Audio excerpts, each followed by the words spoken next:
Petrol महंगा होने से महंगाई का नया तूफान आने को तैयार है। गुड्स ट्रांसपोर्टर्स ने मुल्क भर में किरायों में इजाफा कर दिया।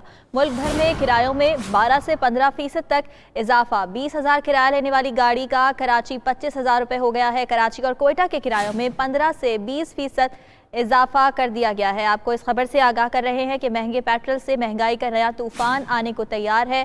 गुड्स ट्रांसपोर्टर्स की जानिब से किरायों में इजाफा कर दिया गया है और मुल्क भर से किरायों में 12 से 15% तक इजाफे की खबर सामने आ रही है। 20,000 किराया लेने वाली गाड़ी ने अब 25,000 रुपये किराया कर दिया है। इसी बारे में तफसीलात जानेंगे। हमारे नुमाइंदे अशरफ मजीद हमारे साथ मौजूद हैं। अशरफ मजीद, आगाह कीजिएगा, कितने किराए बढ़ाए गए हैं, आवाम क्या रद्द अमल दे रहे हैं इस पर? जी बिल्कुल, गुड्स ट्रांसपोर्टेशन जो है उसकी तरफ से 12 से 15% किराए में इजाफा कर दिया गया है। जो गाड़ी पहले जो 20,000 का किराया लेती थी उसका किराया जो है वो 25,000 का कर दिया गया है। इसी तरह लाहौर से कराची और कोयटा के लिए जाने वाली जितनी भी ट्रांसपोर्ट है उसका किराया जो 15 से 20,000 रुपये इजाफा किया गया है।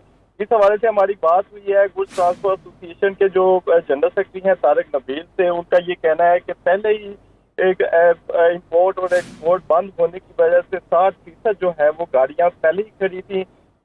अब मजीद जो है पेट्रोलियम मसनूआत की कीमतों में इजाफा कर दिया गया है। लिहाजा इस सूरत हाल में किरायों में इजाफा करना उनकी मजबूरी भी है। उन्होंने कहा है कि आज 3 बजे उनका हंगामी इजलास भी तलब किया गया है जिसमें ये फैसला किया जाएगा कि हुकूमत के खिलाफ जो है वो एहतजाजी तहरीक का ऐलान किया जा सके।